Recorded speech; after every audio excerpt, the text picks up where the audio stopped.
Hello everyone, I'm Alex Coop here with James Griffin.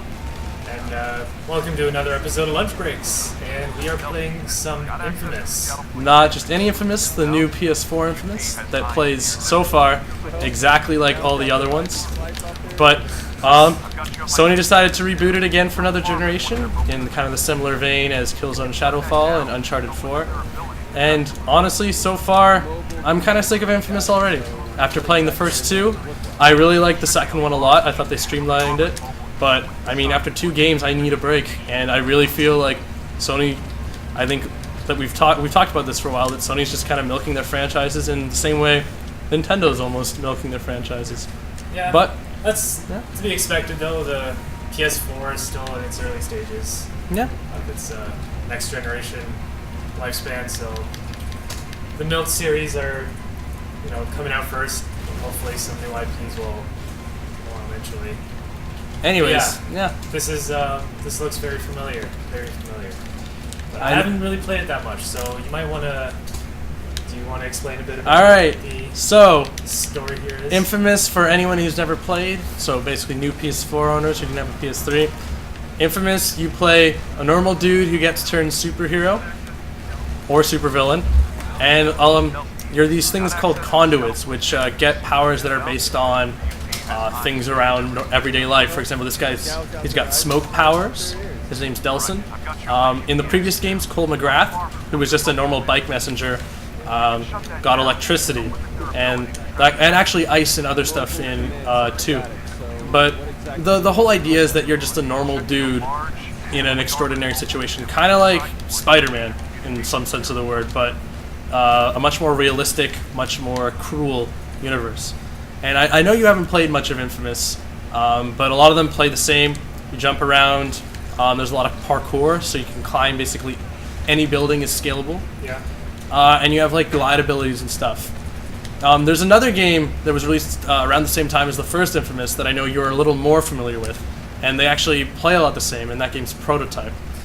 Yeah, I did play that one a lot more, and it wasn't a great game, but I'm not gonna lie, I feel like I could get into that game a lot quicker and have more fun with it, for a few hours than with Infamous. Because I have jumped into Infamous as well, and I just had a really hard time. Infamous 2, actually. Infamous 2. And okay. I just had a really hard time getting into it and, having fun for the short period of time I was playing it for. I think the big contrast between Infamous and Prototype, there are 2 things. Well, Prototype is way over the top. So yeah, exactly. Prototype, it's like it's a playground basically. Yeah. The city is the playground, and there is that sense in Infamous, just not to the same degree. But Infamous actually focuses a lot about story, and you got these great comic cutscenes, and it makes it feel like you're actually playing in a comic book, which is great because we are comics and gaming magazine. There's this moral choice. There's moral choices, so you can do at certain times you can make a good choice, which raises your karma, makes you a good guy, or you can do evil choices, which make you out to be like the supervillain. And the problem I have with that is that these are never like morally ambiguous sort of stuff. It's very obvious. Like, this is the good guy route, this is the bad guy route. There's never like, well, maybe I'm being selfish because a certain situation is happening. And a good example of that actually is Grand Theft Auto 4, where there's one part where you can decide to kill this guy because your employer tells you to and because you get a lot of money from it, or you can decide to kill your employer and save this guy's life who's actually been good to you in the past. And there's no real right or wrong answer. Each choice has its benefits and its problems, and you actually get different things based on what you get, based on what you choose. Sorry, but I really was hoping for more of that in Second Son, and from what I've read in reviews and from what I've played, it's really just the same as the first 2 Infamouses. And I think with like a bigger focus on moral ambiguity in games these days, it's kind of disappointing to see that. Yeah, another thing that kind of stood out to me right off the bat is it's kind of buggy. Like, I managed to kind of walk through a wall fairly easily at one point. I guess that's kind of expected with an open world game, but actually, interesting enough, we earlier a lot of us at CG were looking through the beginning, and we were looking for stuff that makes it kind of look next gen, like reflection stuff, footprints in sand, and none of that seemed to be present, which is really weird because this is one of the launch titles, right? Trying to show the power of the PS4.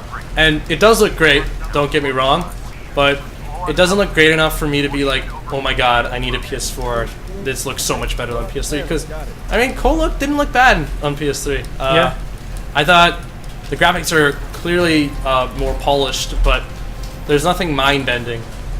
In terms of scale, how much bigger is this one? I saw the map, but I couldn't really compare it to... Honestly, I know that New Marais, which is in Infamous 2, is a lot smaller than Empire City, but it's more dense. There's more stuff to do. I've heard that they raised the scale on this, but at the same time, Infamous was really never known for having too many... Like, it had some side missions, and like those lasted you a few hours and stuff, but after a while, there literally is nothing to do in the game. And what Infamous 2 did, and I believe it's not in Second Son, is they added a level creator, like a really in-depth level creator, and so it added basically infinite side missions for people who were interested in that.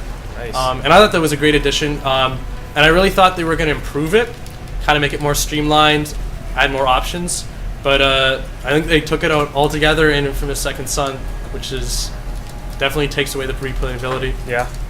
But yeah, I mean, in short, it's another Infamous, right? Yeah, that's you know what you're getting. Ultimately, comes down to it's another Infamous. Plays all right.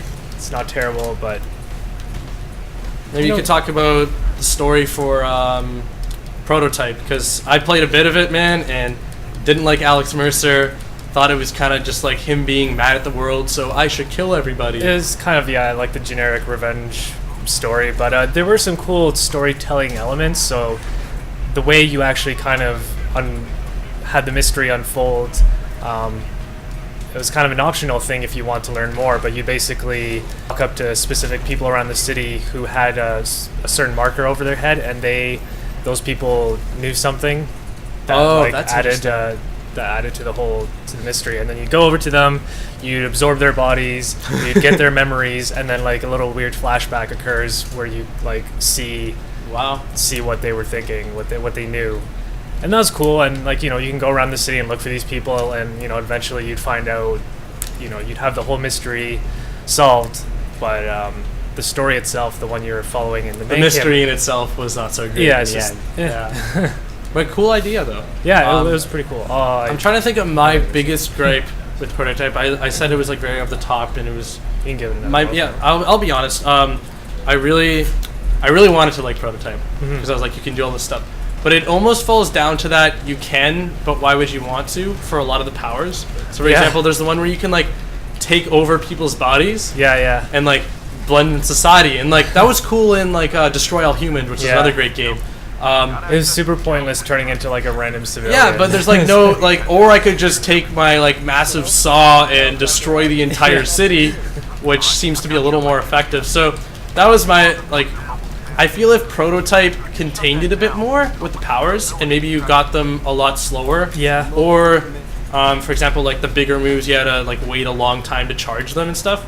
I feel like I would have stayed there longer for that kind of benefit. You definitely feel like the Hulk early on, and it grows tired after a while, right? Yeah. Because I think that's part of the incentive for Infamous is that yes, you don't get like all these crazy powers right off the bat, but you want to keep playing. One, for the story is fantastic, and two, to start getting his powers, and like by the end you're like this massive epic character. And I did feel that.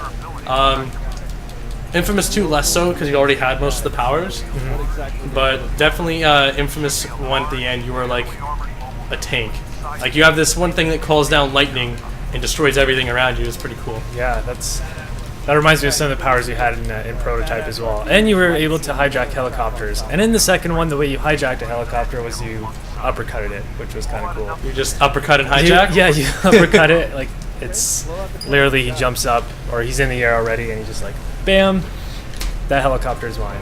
Did you play a lot of the second one? No, not a lot of the second one. I was wondering because I know it's a new character, right? Yeah, it was a new character, but once again, that element, like the fact that I was able to just like jump in, because that's all I did really was jump in at a random point in the game, play around for like 30 minutes, and then I was done. I was at a friend's house, and it was fun. Yeah. It was fun. Right? I feel like I'm able to do that with that game more than with Infamous. I think the bottom line for each of these franchises is what do you want in an open world game? Yeah. Do you want to be overpowered and destroy the whole thing? I'm not gonna lie, I just want to be Spider-Man. You just want to be Spider-Man. Oh yes. Well, speaking of great open world games, Yeah. Spider-Man 2. But going back to this, do you want something that's much more about the story, much more about like involving yourself, or do you want a game that basically makes you a god and you watch yourself destroy?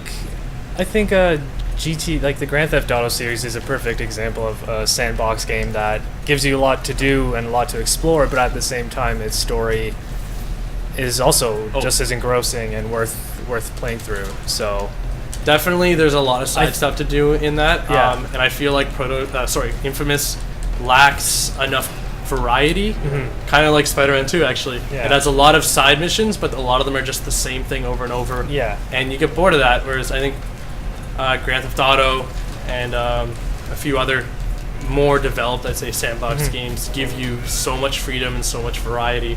And I think that's what every sandbox game is trying to do, is give you like endless options. And I think both Infamous and Prototype are very, very contained in that sense. They're very specific things you're doing. You're a superhero, kill stuff. But maybe I just want to play tennis as a superhero and shoot fire at someone when I lose a match. Well, whatever works for you. Whatever floats your boat, right? But yeah, I guess if you're looking for, just the superhero type sandbox game, there's lots to choose from. But if you're looking for one that kind of gives you a lot to do and gives you an engrossing story that you can really follow and appreciate, I think Grand Theft Auto is pretty much The pinnacle. yeah. It doesn't get any better. It set the bar, and it's the only one. Anyways, we're nearing the end of our lunch breaks, but there's one more thing I want to bring up, and that is Sony milking their franchises. We touched upon it really early, but I'm gonna give in my 2 cents. When the PS3 came along, Sucker Punch and Naughty Dog were nice enough to do a new IP, and I admit that obviously this is partially because Sony has control, but we didn't need another Infamous. Infamous 2 was definitely enough. I mean, if you haven't played the series, this makes sense, but if you're someone like me, I was expecting like an entirely new franchise from Sucker Punch. I'm like, all right, we're done with the superhero stuff. We did the raccoon thing. What's next? Yeah. And I almost feel like, I don't know, from playing this game so far, it feels like they felt a little like not shoehorning like graphics or anything like that, but it feels like they just took the Infamous model and like, okay, we're gonna do Mad Libs, and instead of electricity, he's got smoke, and instead of this city, it's this city, and like Cole McGrath is dead. There you go. New game. Oh, and he's dark and gritty from the 90s, and he likes Nirvana. It kind of does look like that, yeah, and it is kind of pretty, but it really doesn't stand out. It kind of looks like, at first glance, I would think that this game could be played on, an Xbox 360 or PS3. Like it'd be like a higher end game, but it would still be, it just doesn't stand out, not even from like a visual standpoint. Like I said, it's really nice, but it doesn't deserve top honors, that's for sure. No, I don't think so, but hey, it's there, and if you enjoy the series, then go for it. If you want some more Infamous, this is definitely fills that void. And if you have a PS4 and have never played Infamous, this is a pretty good starting point. You don't need to know. You don't need to know about Infamous 1 and 2, I believe, that much. There are some Easter eggs and stuff and references to it, but it's a great place to start. Yeah, for Anyways, sure. I'm James Griffin, And I'm Alex Coop. and thanks for listening to Lunch Breaks. See you next week. Woo! No applause. This guy, friggin'.